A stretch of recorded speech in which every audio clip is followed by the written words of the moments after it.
Welcome back mga kabayan. Nagbabalik po muli ang inyong lingkod upang magbigay sa inyo ng mga bago at nagbabagang mga balita. Tila ba naging mainit na usapin ang isyong ito sa mundo ng social media? Isang nakakagulat at kontrobersyal na balita ang kumakalat ngayon sa iba't ibang social media platforms at sa buong bansa.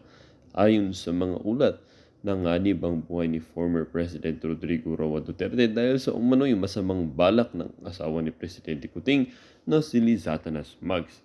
Sa isang video na mabilis na nag-viral, makikita at maririnig ang ilang pahayag na tila nagsisiwalat ng isang malaking plano laban kay Duterte. Ang naturang video ay agad na napukaw ng atensyon ng publiko at ng mga otoridad.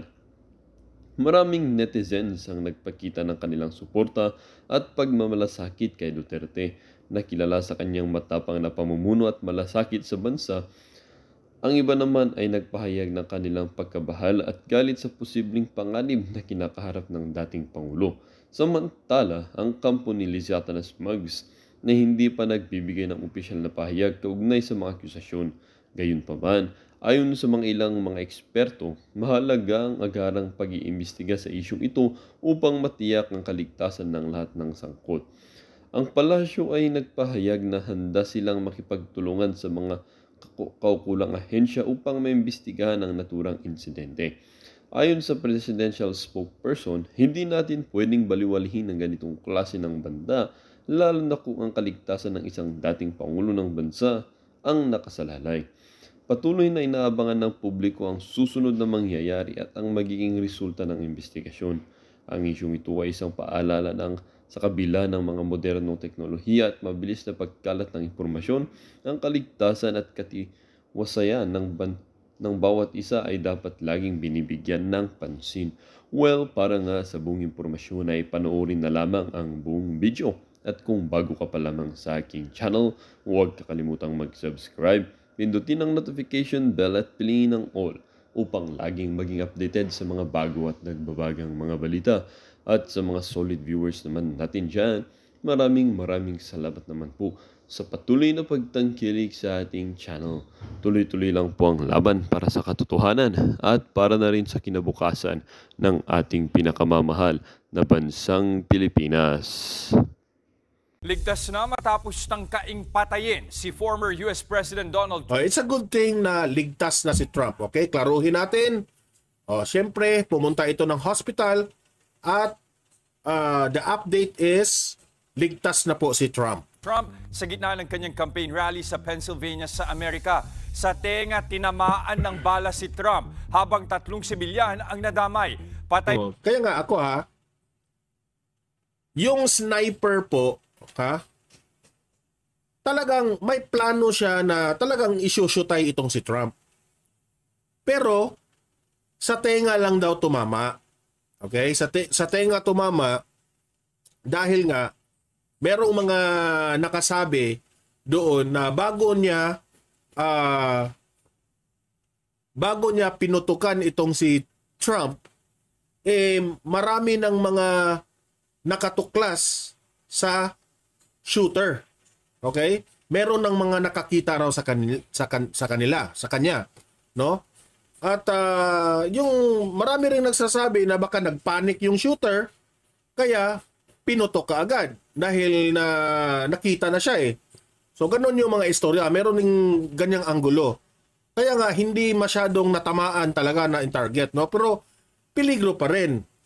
Kasi what if, no? Talagang na-headshot si Trump. So kawawa naman. Siguro talagang masyusyutay si Trump, no? So, sabi pa nga ng iba, second life na ito ni Trump. Grabe. Naman ang gunman na pinagbabaril ng mga otoridad. Nasa frontline ng balitang yan, Simon Gualvez.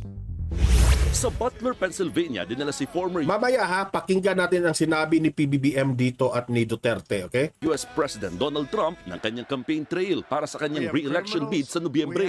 Abala si Trump sa kanyang talumpati nang biglang. That's a little bit old, that chart. That chart's a couple of months old, and if you want to really see something that's said, take a look at what happened.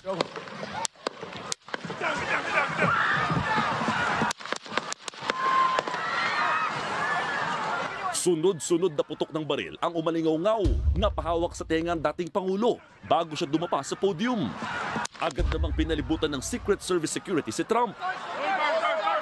Matapos ang ilang... Ito, nakakabilib yung kanyang security, no? Talagang nag-cover sila kay Trump. Buhis-buhay ang mga ginawa ng mga Secret Service dito. segundo, tumayo ang grupo para dalhin sa kanyang sasakyan si Trump. Pero bago siya umalis, ay sumenyas muna siya sa mga taga-suporta. Bukod kay Trump, isang sibilyan din ang tinamaan ng bala at namatay. 2 iba pa ang kritikal. Napatay naman ng mga pulis ang... Bina-black and white si Trump sa News 5 dahil hindi pwede makita yung mga blood, no? Hindi pwede yun. gunman na isang Thomas Matthew Crooks. Ma'am Nelsky, good morning. Base sa investigasyon, wala sa mismong staging area ng campaign ng gunman. No, ganyan kalayo, oh. Tingnan, location sa shooter, oh. Itong gunman. Yung stage where Trump is standing. Oh, ganyan kalayo. Oh. Di pumosisyon siya sa isang bubong, mahigit 100 metro ang layo kay Trump. Oh, 100 metro. Oh, meaning that is around that is 1 kilometers. Dahil sa mga 1 kilometer, 1 kilometer without S. ay natuntun agad ng FBI at ng mga pulis ang posisyon ng gunman at saka siya binaril. Matapos magpunta sa ospital, sa Naka-live ka pala, Ma'am Nelsky. social media din ni Trump ang lahat ng pasasalamat niya sa mga pulis at Secret Service members na tumulong para i-neutralize ang shooter. Isang bala ang tumagos sa itaas na bahagi ng kanyang kanang tenga. Bagamat dinugo siya ng malala, ay nasa... Grabe, no? Sobrang lapit na yun, eh. Tenga.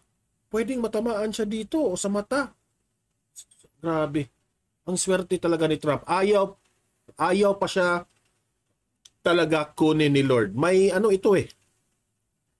May plano pa ang Panginoon sa kanya. mabuting kondisyon na si Trump. Sa isang press conference naman, kinumpirma ng Federal Bureau of Investigation na assassination attempt nga ang nangyari. Pero blanco pa sila sa motibo ng gunman. As I mentioned, we have a number of agents on scene. We also are working closely with other federal agencies, our state partners, and our local police partners as well. The single greatest priority would be to identifying a motive and whether there was anyone else involved. Heto na ang pinakamalalang assassination attempt sa isang presidente o presidential candidate ng Amerika. Mula nang barilin si former US President Ronald Reagan sa Washington DC noong 1981. 2005 naman nang hagisan ng granada si former President George Bush. Buti na lang, no, na dito sa Pilipinas, ngayon ha, walang ganyan. At sana naman siguro hindi tayo hahantong sa ganyan, nakakatakot yan eh. No? Ito lang yung masasabi ko, kahit mag-away-away man ang mga politicians dito sa Pilipinas, no? Walang personalan. Walang ganyan nakakantong sa ano. Kung meron man kayo away politiko, away sa politika, dyan lang yan. Ha? Huwag na nating idama yung mga buhay-buhay natin. Sa bansang Georgia. Pero hindi ito sumabog. Kasunod ng pag-atake, kinundina ni US President Joe Biden ang pag-atake kay Trump. Look, there's no place in America for this kind of violence. It's sick. It's sick. It's one of the reasons why we have to unite this country. We cannot allow for this to be happening. Kinundina rin ng ibang world leaders ang pag-atake. Kabilang na rito si Pangulong Bongbong Marcos Jr. Sa ngayon ay nakabalik Mamaya, pag-usapan natin yung sinabi ni PBBM. ng New York si Trump. Hinigpitan na rin ng seguridad sa paligid ng Trump Tower. Nagbabalita mula sa frontline, Mon Gualvez. So, di ba, nag-trending ito kahapon eh. Di ba? Maraming nagsasabi na tumaas yung moral ni Trump, no? Kasi marami ng mga nagbaliktaran na dati ay sumuporta kay Biden, ngayon ay sumuporta na kay Trump. Marami ring nagsabi na scripted raw, no? Ginawa raw yun ni Trump para maging para sa akin hindi. Buhay yun. Hindi yun gawa-gawa nila para lang Sa tingin ko ang layo eh. Tinatry kong i-analyze na sinadya raw na dito lang sa tenga na tumama. at hindi talaga susutayin si Trump para yung simpatya ng tao sa Amerika ay pupunta kay Trump. Sinadya raw. Para sa akin, ang labo yan. Malabo yan na anggol. Ha? Yung anggulo na yan, sobrang layo. Kasi, what if na tsambahan yan, na natamaan dito sa mukha, mata? Di ba? So, sobrang labo yan. I believe, no, sa sarili kong opinion, na talagang nagtangka talagang syutayin si Trump. Ha? Syutayin talaga nila si Trump. Kaya nga ako, no, sabi ko dito sa aking vlog, wala naman akong pinapanigan ni Biden at saka ni Trump, no? Kasi out ako diyan sa politika ng Amerika. Pero kung papiliin ako ni Biden at ni Trump, no? Kung papiliin ako na maging presidente, mas komportable ako kay Trump kasi nga naging kaibigan ito ni former President Duterte, no? Pero kung if I were to judge them according sa kanilang trabaho, I'm not so hindi ko makukumpara sila, no? Basing on sa trabaho nila diyan sa pagiging presidente. Okay? Pero mamaya may explanation diyan si Attorney Panelo. Pakinggan natin yan. Maganda yung explanation ni Attorney Panelo patungkol diyan. Ngayon, itong si Presidente Bongbong Marcos nagpaabot ng kanyang ang tawag dito is well wishes kay Trump matapos ang nangyaring assassination attempt. O, ayan, pakinggan natin itong sinabi ni PBBM. O, PBBM, pasok. Ipinaabot ni Pangulong Ferdinand Marcos Jr. nitong linggo, July 14, ang kanyang well wishes para kay dating Pangulong Donald Trump ng Estados Unidos na nasaktan sa isang assassination attempt sa kanyang rally sa Pennsylvania nitong Sabado, July 13, oras Amerika. Sa kanyang post official na Twitter account kahapon, sinabi ni PBBM na ikinagagalak nito. Ito yung sinabi ni PBBM. Ikukumpara natin to sa sinabi ni Duterte, ha. Kasi maganda yung sinabi ni Duterte, mas mataas, okay? Sabi ni PBBM, "It is with great relief that we receive the news that former President Donald Trump is fine." Kaya nga, pasalamat tayo, no? Sa kabilang kung ano yung nangyari kay Trump, okay lang si Trump. At least, dito lang, ha? Konti lang sa tenga. And well, after the attempt to assassinate him, our thoughts and prayers are with him and his family. Okay? So, basing dito sa kanyang mensahe, and sabi pa nga niya, well wishes niya kay Trump, normal lang po yung sinabi ni PBBM. Para sa akin, normal lang po na siguro marami ring na mga nagmensahe ng ganito kay Trump. Okay? So, safe yung kay PBBM. Sabi pa siya sa second paragraph, "Together with all democracy-loving people around the world, we condemn all forms of political violence." Meaning, ayaw rin ni PBBM na may mga ganitong mangyari sa lahat ng mga politician sa buong mundo, Pilipinas, mayan o Amerika. Okay? It's a good thing na itong si PBBM, I believe you, Mr. President, na hindi ka na may personal rin sa iyong mga kalaban. Okay? The voice of the people must always remain supreme. Ito na. Ito na yung sinabi ko. Sabi niya, sa last sentence niya, the voice of the people must always remain supreme. Ibig sabihin, Mr. President, may kapangyarihan po ang taong bayan. Sana, Mr. President, i-apply mo ito dito sa Pilipinas at sa taong bayan. Mabigat yung statement mo. The voice of the people must always remain supreme.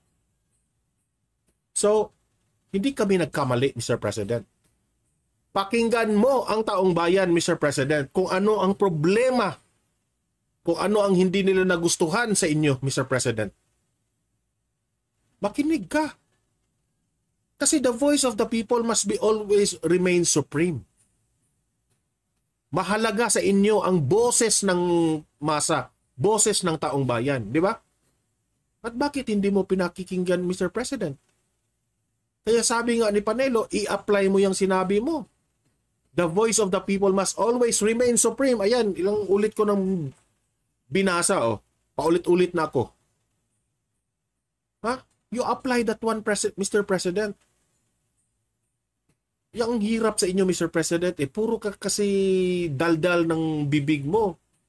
Gawin mo, Mr. President. Meron ka pang 3 years, oh. 3 years and a half siguro. Gawin mo. Makinig ka sa taong bayan. Huwag puro daldal sa bibig, Mr. President. Di ba?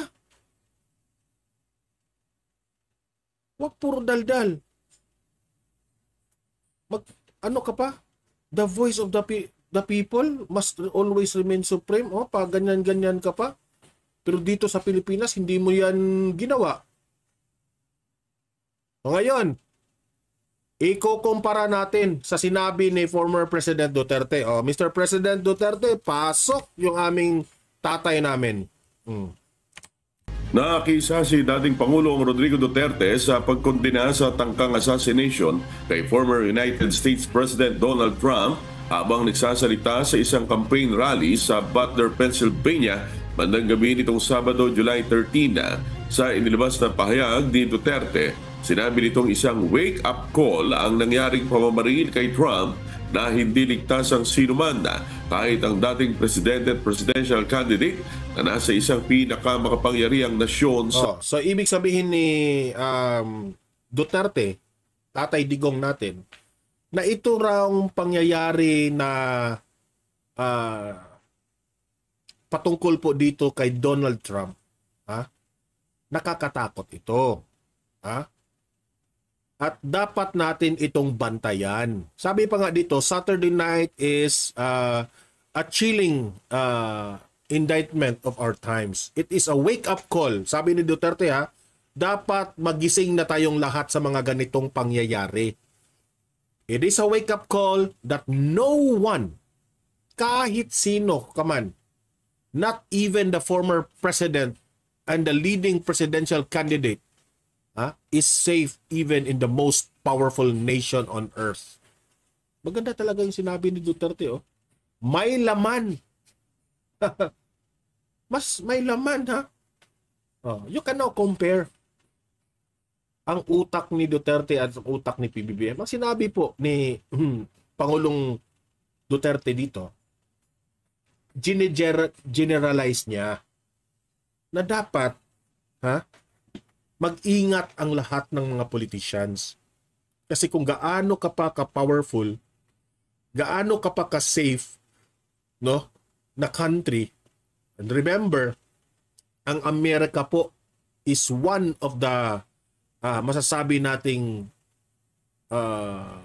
one of the safest when it comes to security, no? Kasi grabe yung yung mga military at mga kapulisan ng Amerika. Talagang always handa yan, no? Meron man sigurong pasaway pero hindi kagaya ng bansang Pilipinas na marami talaga dito. At when it comes to technology, grabe yung Amerika. They have all the technology para po masugpo ang mga ganitong mga pangyayari. Pero still, yung nangyari kay Donald Trump, hindi pa rin nakalusot. Di ba? What if natamaan talaga si Donald Trump sa ulo? So, ibig sabihin, kahit anong kapangyarihan ka pang bansa, still, this is a wake-up call na hindi tayo pwedeng magkumpiyansa sa lahat ng bagay, especially sa panahon ng kampanya. And I hope, dito sa Pilipinas, walang mga ganito. Walang personalan. Okay? Magkaaway man tayo sa politika, pero walang ganito. Especially sa presidency. Okay? Tayo rin, kinokondina natin yung nangyari kay Percy Lapid. Oh. At sa lahat na ng mga politicians na biktima sa mga assassination. Huwag tayong onion skin, huwag tayong Kung talo tayo, talo. Okay ha? Sa lahat ng mga politicians, lahat na. Pinagsasabihan natin lahat. Ma-Duterte ka man, ma-Marcos ka man, I hope hindi hahantong ng ganito. Kasi tayong mga Pilipino, meron din tayong kind-hearted na kultura. Huwag tayong aabot sa ganito. Tama itong sinabi ni former President Duterte. Sa mundo, ayon pa kay Duterte, nalagay sa panganib ang Pilipinas dahil sa mga polisiya ng Amerika sa ilalim ng Biden administration, partikular na ang paglalagay ng missile system sa Ilocos Norte. Hindi anya biro ang pag-aalalang dulot nito sa mga Pilipino dahil magiging punteriya ang bansa oras na sumiklab ang gera. Sa huli sinabi ni Duterte na umaasa ito sa mabilis na paggaling ni Trump sa kanyang tinamong sugat.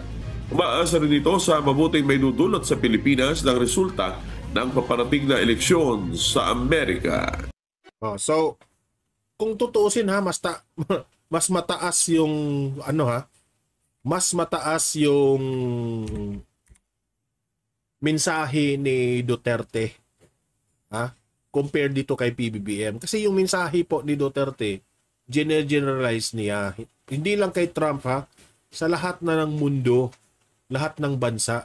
So super galing yung sinabi ni Duterte. It's a wake-up call to all of us. Sa buong mundo ang nangyari ni Trump, no? Kaya nga tayo dito sa Donmar TV, no? We pray for the fast recovery for Trump, and also paimbestigahan ito. Sino ang nasa likod nitong pangyayari? Ang tanong ko dito, isa lang ba ang shooter na ito, itong gunman na ito? Isa lang ba? Baka marami yan, no? Di natin alam. So nakakatakot ito. Pati rin kay Joe Biden, nakakatakot rin yan. Di natin alam. Wala talagang ligtas sa ganitong mga usapin. No? Kung ikaw ay politician, talagang meron talagang mga posibleng mangyaring mga ganitong bagay. Okay? So ngayon, punta tayo dito kay Panelo. Patungkol nga dito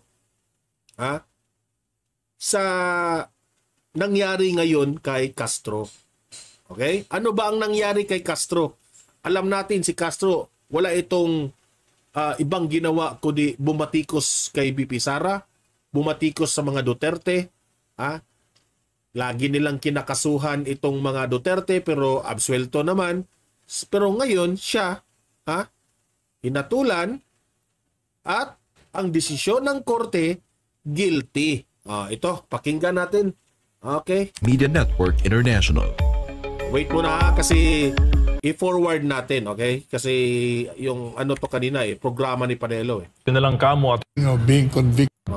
hinatulan po ng 56 heart attack yata ang kinamatay. Anak ni Reka yan Kaibigan natin si Reka, tayo'y nakikiramay sa pamilya ni Reka Trinidad sa pagpanaw ng kanyang anak na si Chino. Thank you, Attorney Sal, on pressing issues. Ito na. Kay Castro.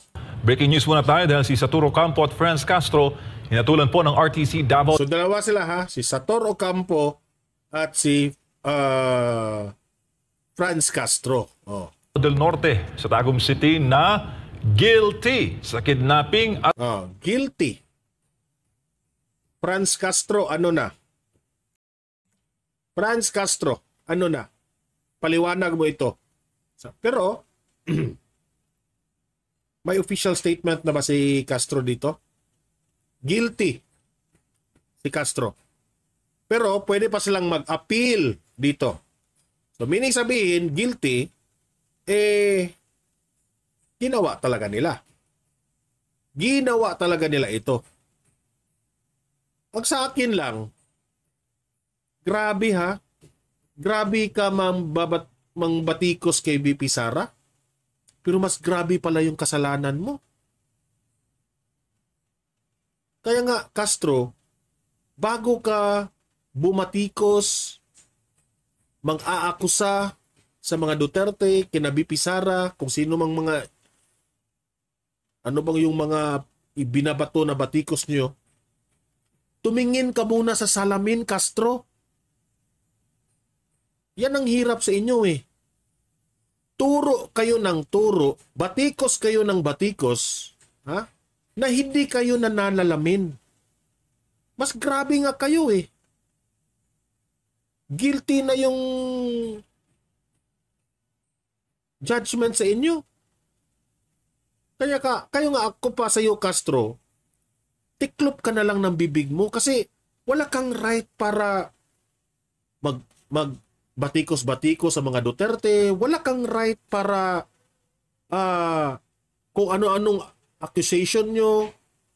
Turo ka ng turo na, oh yan si BP Sara, pagbabanta yan, ganun, ganyan. Pero dito pala, kinawawa mo itong mga bata. Korte na ang nagsabi niyan, ha? Korte na. Nakakahiya po kayo. Nakakahiya ka talaga.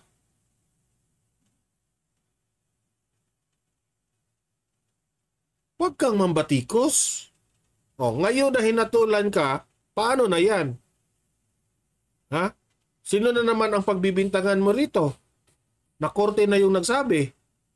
At bigyan po ng sentensyang 4 hanggang 8 taong pagkakabilanggo. Remember those mugshots, Attorney Sal? Ako sa totoo lang, maraming nagsasabi karma yan. Hindi ako naniniwala sa karma eh. Hindi ako naniniwala sa karma. Kasi ito, ginawa mo talaga. May ebidensya ito eh. Bago yan, makapagdesisyon ang korte, may ebidensya yan. Hindi yan karma, ginawa talaga nila yan. Oh. Kasi yung karma, ha? Wala. It really reflects on yourself. Kung ganyan ka talaga, ha? Ang pagkatao mo, talaga ang Panginoon, ha? Gagawa talaga ng paraan ng Panginoon na ikaw po ay mabigyan ng tamang hustisya. Hustisya sa mga bata na ito. Di ba? Oh. So ngayon, mag-a-appeal ka. Sige, you still have the chance to appeal. Let us wait for the court. And respetuhin natin ang Korte, Castro. Okay? Kasi dapat hindi tayo one-sided. Sige. Bless Nene Vlog, hello po sa inyo. Yung ating moderator na si Bless Nene, bihira lang itong makachat dito eh. So Castro, refrain from nagtuturo ka ng ibang mga politicians, batikos ka ng batikos. Look at yourself in the mirror now. Ngayon, kayo naman ngayon. Ayan, tinangan natin how is the feeling of being convicted. Kayo, ang hihiling nyo sa trial by publicity sa mga taong inaakusahan. Ngayon, kayo na-convict. Kidnapping yan, ha? 14 na minor de edad. Nahuli sila sa isang checkpoint years back. Sabagay, may appeal pa naman. Di mag-appeal kayo. Dati ito eh. Sa Korte Suprema. Thank you, Attorney Sal. Samantala, nitong nakaraan... Sabi ni Attorney Sal Panelo, pwede pa silang mag-appeal dito. So, re-respetuhin natin, ha? At talagang mag-a-appeal itong si Castro. Okay? She has the right to appeal. Yan naman ang batas natin eh. So, respetuhin natin si Castro sa kanyang pag-a-appeal. Pero, wala tayong respeto sa kanya dahil dito sa pagbatikos niya sa mga Duterte. Respetuhin natin ang batas. Sige, tingnan natin. Ito na yung komentaryo ni Panelo patungkol dito sa nangyari ni Trump, which is my punto rin si Panelo dito. Ang weekend, on Sunday, nagkaroon po ng assassination attempt laban kay former US President Donald Trump. At buti na lang kamo, Attorney Sal. Sabi nito ni George Ridula, nakabalos si Tatay Digong Donmar. Hindi, para sa akin. Ang mga Duterte po, hindi naman sila ganyan. Ang mga Duterte po, hindi yan namimersonal ng mga kalaban nila. Yan ang dapat nating tandaan, ha. Maraming galit kay former President Duterte. Maraming galit kay VP Sara. Pero sa lahat ng mga kalaban nila, itong mga Duterte po itong mga politicians na ito, hindi po ito namimersonal, itong mga taong to. Kung itong sina Castro ay nahatulan ng guilty, sa tingin ko, itong mga Duterte naman, hindi naman sila nangingialam dito. Okay? Ginawa yan ni Castro eh. Ha? Ginawa niya yung kasalanan na yan. So, hayaan niya. Hayaan niya natin yan. As for Duterte, kasalanan mo yan eh. Oh. Huwag mong sabihin, Castro, ang pagbibintangan mo dyan, yung mga Duterte na naman. Na hindi naman nangingialam ang mga Duterte sa kaso mong yan. Di ba? Dumaplis lang yung bala sa kanyang tenga. Anong masasabi mo dito, sir? Anything could happen sa politika. Oo nga, alam mo, tutulog ako, ring ang telepono ko. Hindi ko pinaanong nakita ko sa Amerika. Palagi naman tumatawag sa akin yun tungkol kay Trump. Itong si Orly Bartolome. Pinabayaan ko. Balik ako sa pagtulog. Pero talagang insistent. The call was insistent. So finally, sabi ko, masagot ko nga. Orly, Sal, alam mo naman nangyari? Binaril si Trump. Ha? Patay? Hindi. Sabi niya, di ba? Mabuti naman pala na. Anyway, ang dami, papanoorin mo yung mga komentaryo. Tingnan mo yung nakikita natin ngayon. Ang mga teorya ng iba, sabi ng iba siguro itong bumaril, ang feeling nila, siguradong matatalo si Biden. Kaya kailangan i-eliminate na itong si Trump. That's the only way for Biden to win. Kasi nga, malakas si Trump. Kaya daw binaril. Ako naman, ang sinasabi sa akin yun, nung anak kong abogado, nag-iisip ako, for all we know, baka the other side is true na kaya niya binaril para mamatay at si Biden manalo. Baka naman kaya niya binaril para matulungan si Trump at manalo. Kaya pinadaplisan niya lang. Daplis eh. Pero duda naman yung teoryang din yun. Sa akin, kung daplis yun, grabe naman yun. Siguro, kung daplis yun, magaling yung shooter kung daplis. No? Peligro pa rin eh. Kung tutuusin, sadyain mong ipadaplis mo lang, kung matamaan talaga sa ulo, hindi natin alam. Kasi gumagalaw si Trump ng ganyan, di ba? Nag-speech siya. So para sa akin, malabo yung sinadyang idaplis, malabo yun. Pati si Panelo nga, sabi niya, malabong idaplis yun. Pangga Mercy, si Senpai, hello po, present yung ating mga magagandang moderators. Mix Duhina, ayan, present. Parang malabo rin kasi kailangan yung daplis, kailangan sharpshooter ka. 20 anyos lang ito. Kagagraduate lang sa high school eh. Yung shooter na yan, bago lang nakagraduate ng high school. Bago lang graduate. So, sa tingin ko hindi masyadong eksperto. Sa ako, ito, opinion ko ito hindi niya talaga pinaghahandaan kung ano ang posibleng mangyari sa kanya pagkatapos niyang jarilin itong saan ba siya e-escape. Ang lapit eh. Ang malapit lang. Even sa area na kanyang pinagtaguan, maraming tao pa rin doon. Di ba? So, hindi siya masyadong ganyan ka-professional na shooter o gunman na yan. Di ba? Yan ang sa tingin ko. Parang impossible na maging. Anyway, pagkatapos pinapakinggan ko yung mga komentaryo dyan sa CNN. Panay sila, pati lahat. They're all saying this. Sabi niya, political violence cannot happen in this country. Yung assassination dito. Pero alam mo, natatawa na lang ako sa kanila at nalulungkot at the same time kasi habang sinasabi nila, nakakalimutan nila na talagang ganyan ang bansa nyo Correct. Sinimulan niyo yung kilingkod. Sa totoo lang, sa bansang Amerika, maraming mga history patungkol po sa mga assassination. Mga assassination, ang dami. Marami dyan sa Amerika. Buti nga sa Pilipinas, hindi masyadong malala patungkol sa mga ganito. As far as we know, si Ninoy Aquino lang, di ba? Oh, sino pa ba? Oh, pati nga si George Bush. Ha? Ay, yung anak pala, si Bush. Di ba? Malapit din yun. Binaril. Si Kennedy, binaril din. Oh, Sino pa? Si Luther Martin King. Oh. Si Reagan. Yeah. Pati ba si George Bush? Yung anak ni... Parang ano rin niya. Basta marami na hong ganyan. Tapos, pag mapapanood mo yung mga komentaryo nila, parang yung isang site sinasabi, kasi yung si Biden tsaka yung grupo niya, parang pinapaalsa nila ang galit ng mga anti-Trump. Kaya yan, kailangan ma-eliminate si Trump.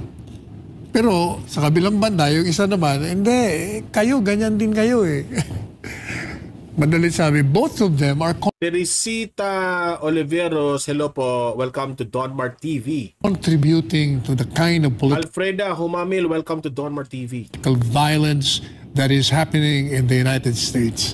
Ganyan talaga kayo. Masyado kayong mga emotional. Pero tinitingnan ko itong batang to. Biro mo, natatanda mo nung ikay 20 years old, kagagraduate lang ng high school Parang hindi mo maisip na masyado siyang involved sa politika. Sabi ko nga sa anak kong doktor Imagine 20 years old itong taong to. At hindi mo talaga, masasabi ko talaga, ang mga kabataan ngayon, because of the internet, they are already aware sa mga nangyayari ngayon sa mundo. Pati nga dito sa Pilipinas pati mga bata natin, alam na nila kung ano yung nangyari sa politika natin. Kasi ako, nagka-interesado akong nanood ng mga balita patungkol sa politika natin. That was around 30s na ako. 28, 29, 30, 31. Diyan ako mahilig manood ng balita patungkol sa politika ng Pilipinas. Pero itong nangyari dito sa Amerika, itong gunman na ito, sniper nung tumira kay Trump, he is 20 years old. Imagine that one. Ganyan na ganyan na sila ngayon. Mas pinili na nila itong mga grabe.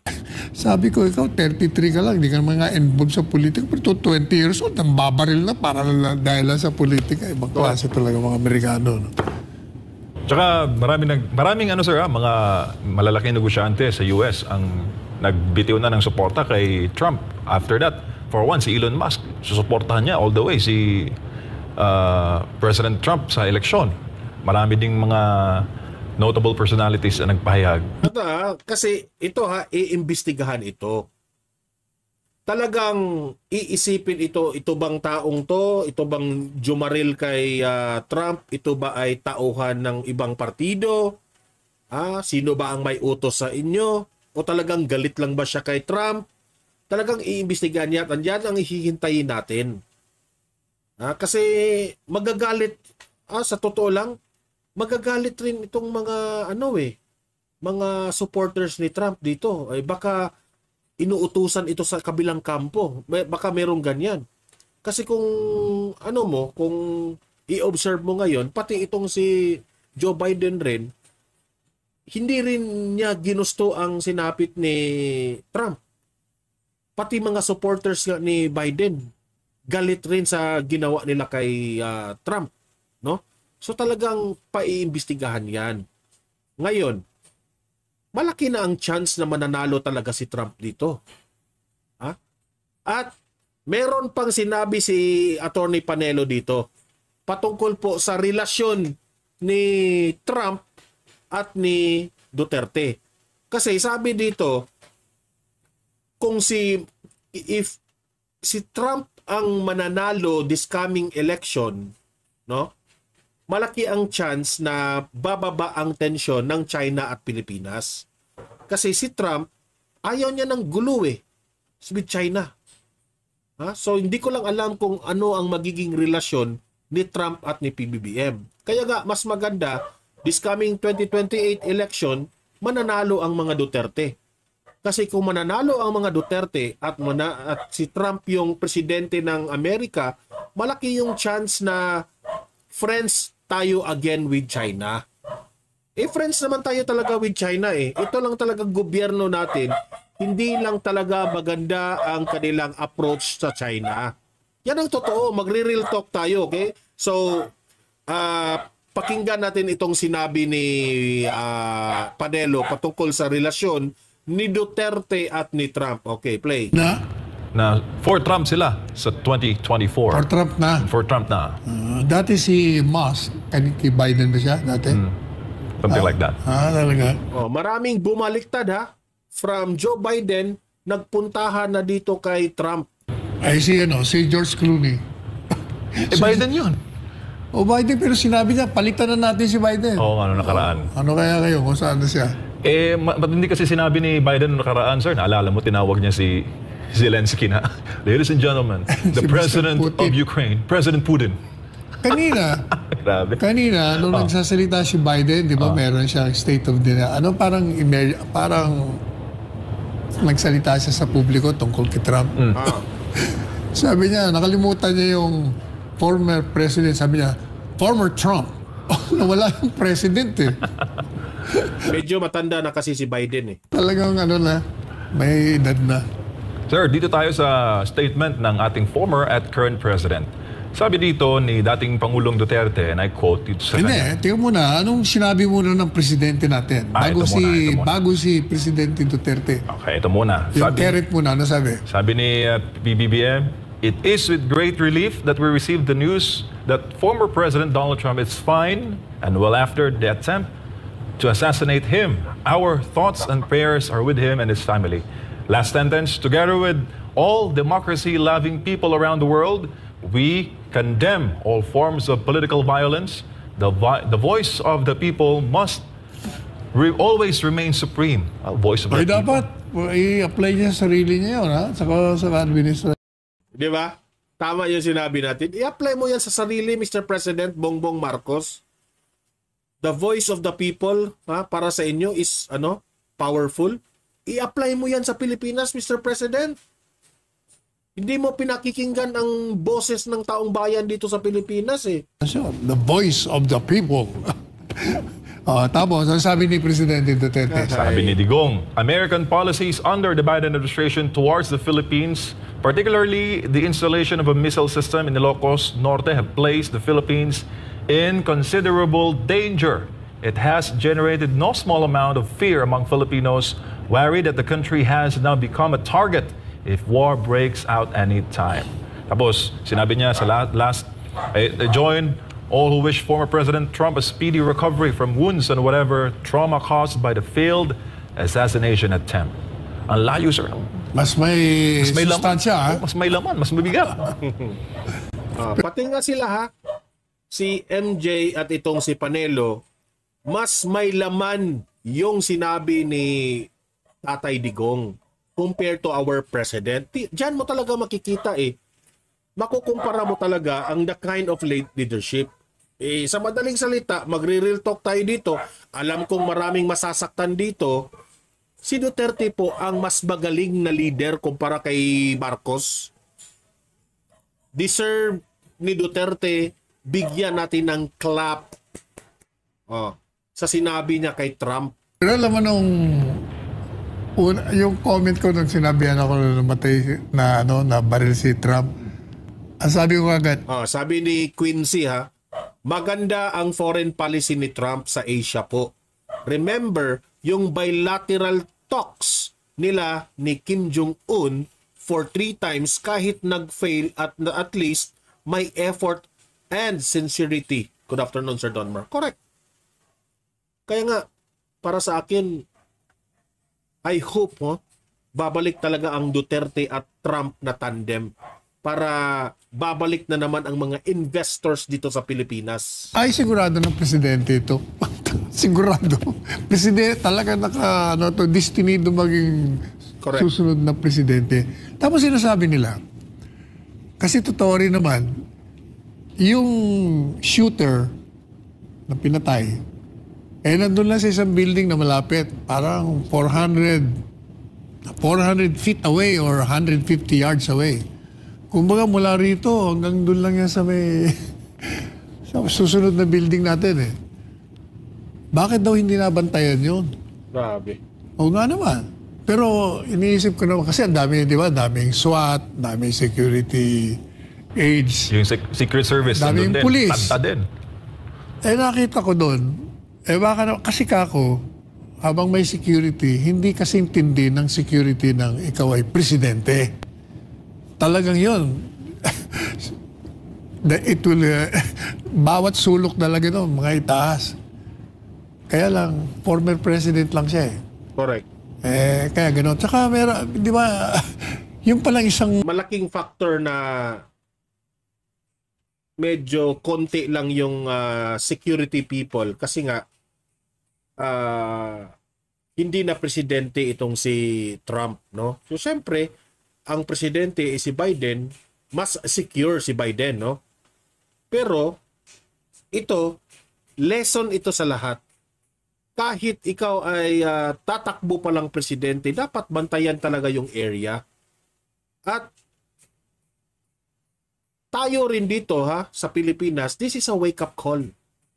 Wake-up call ito na dapat tayo rin sa papalapit na eleksyon, bantayan natin yung area. Hindi ko naman inakusahan ang mga politicians na meron talaga silang gagawin, pero ang sa akin lang, hindi natin alam ang mga isip ng taong mga masasama. Di ba?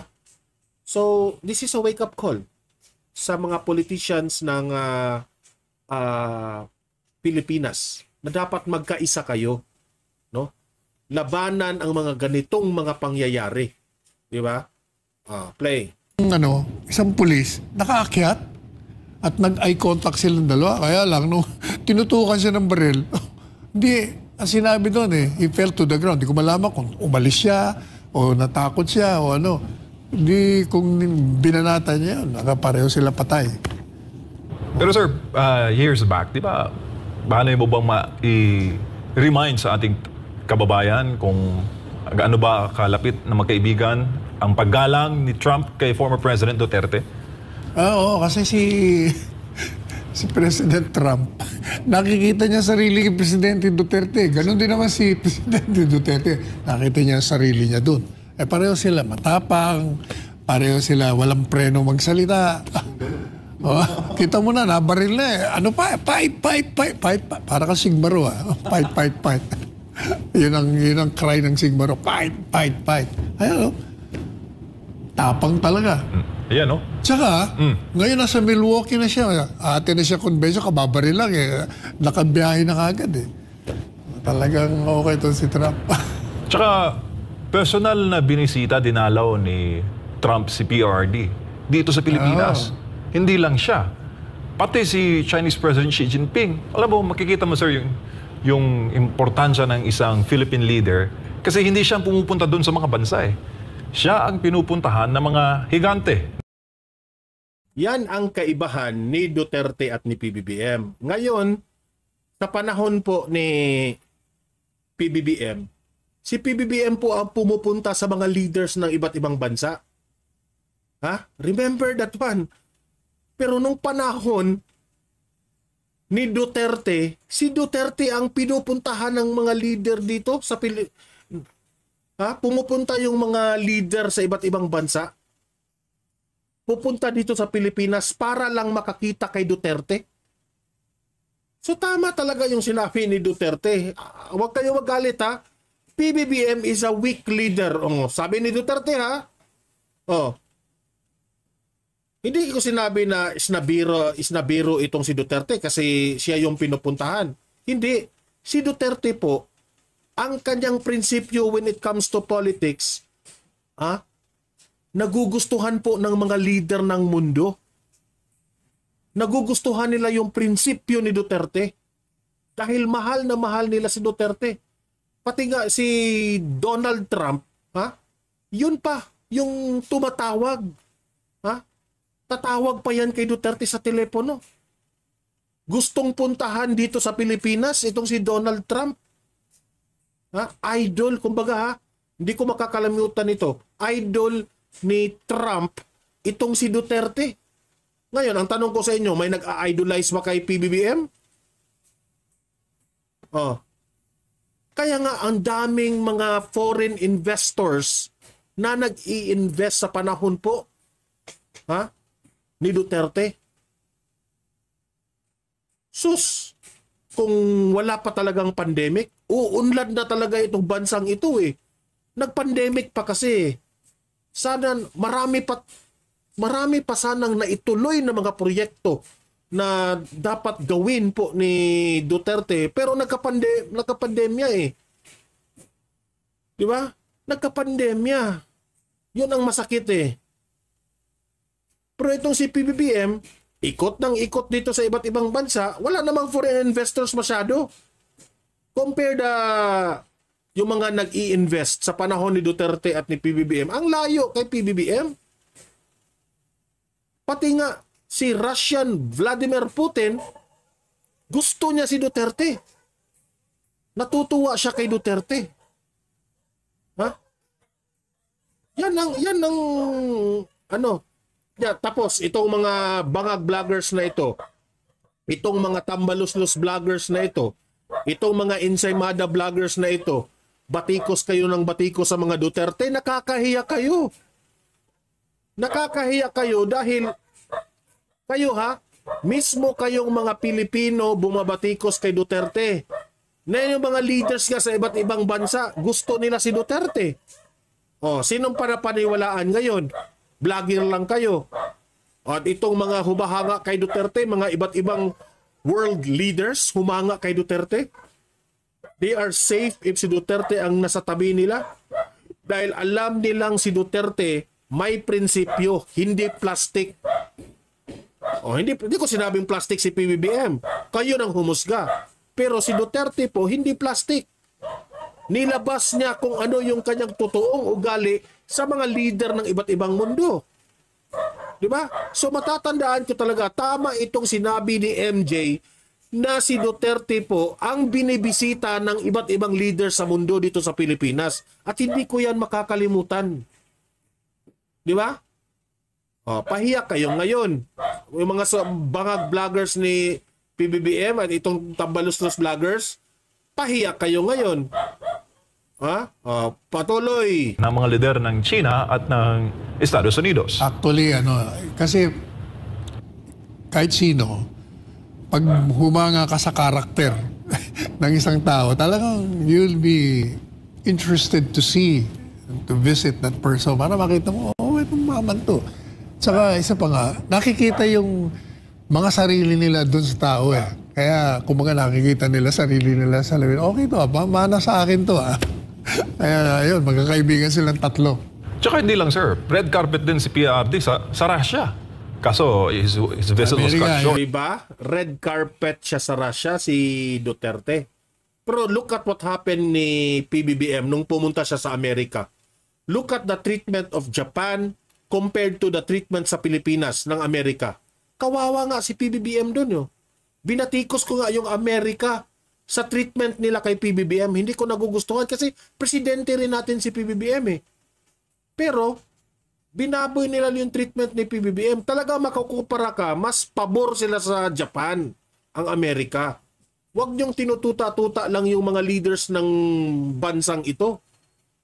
Di ba? Na-compare natin yun eh. Sabi ni Pangga Mercy, at isa pa Kuya Donmar, pumupunta si Tatay Digong hindi para sa mga ibang bansa, kundi para sa mga taong bayan. Correct, exactly. Ang pinupuntahan po ni Duterte sa ibang bansa ay yung mga OFWs nating naghihirap nagtatrabaho. Pero yung mga leaders ng ibang bansa, yun yung pumunta dito sa Pilipinas dahil gusto nilang makausap at makita si Duterte. Yun ang kaibahan eh. Pero ito ngayon, kay PBBM, siya yung siya yung buntot ng mga kakampi. Oo, kasi 'di ba, nagkaroon ng Marawi siege noong mga panahong iyon. Sadyang makikita mo sir yung respeto ng mga world leader kay dating Pangulong Duterte. Nire-red carpet si Duterte. Si PBBM hindi siya nire-red carpet doon sa sa bansang Amerika. Kitang-kita natin 'yun. Pero yung Japan ni red carpet.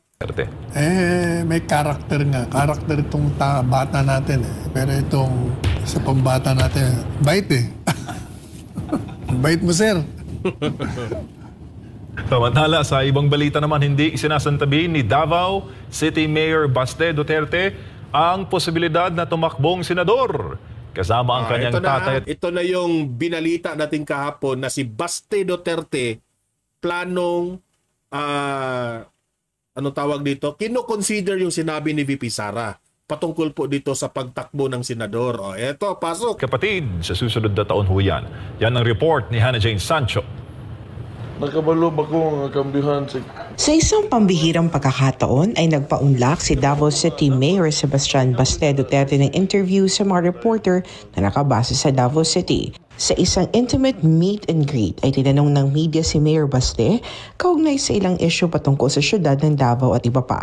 At isa na dito ang naging pahayag kamakailan ni Vice President Sara Duterte, posibilidad ng pagtakbo ng tatlong Duterte sa nalalapit na midterm elections. Lahat sila raring na tumakbo eh. Si PRD, Senator, yung kuya ko, si Paulo Duterte, yung congressman ngayon, Senator, si Sebastian Duterte. So tatlo ang Duterte next year for Senator? Yes, tatlo ang Duterte next year. Confirm na ba yan galing sa UVP? Okay na yan. Ano nga ba ang saloobin dito na nakababatang Duterte? Ano kayang sasabihin ni Baste dito? At alkalde ng Davao City. Pero ingon lagi sa igsoon, mga lagi kami tulog senador. Ito ingon po ni Vice President. Actually, sa tinuod lagi na-entertain ba yagid po na ako na idea na? It's a possibility. Kung tulo may managan? Sabi ni Mayor Baste, ang nangyayari ngayon sa politika ay isa sa mga kinukonsidera niya sakaling at tumakbo siya sa pagkasenador. Dagdag ni Mayor Baste, wala pa naman silang formal na pag-uusap ng kanilang ama at mga kapatid kaugnay ng pagtakbo nila sa Senado. Base sa Kasi kung tatakbo yung tatlo, game over. PBBM, game over. Huling survey ng Pulse Asia, isa si dating Pangulong Rodrigo Duterte sa mga nangungunang senatorial candidate para sa nalalapit na 2025 midterm election. Para sa Diyos at Pilipinas kumahal, ito si Hannah Jane Sancho, SM9 News. Tingnan natin ang magiging reaction ni Panelo, okay? Attorney Sal, Triple Duterte for Senator 2025. Sa ngayon, mababa ang survey pa ng dalawa, 23-24 sa Pulse. Pero malayo pa naman eh. Saka siguro, feeling, baka naman nagbibiro lang.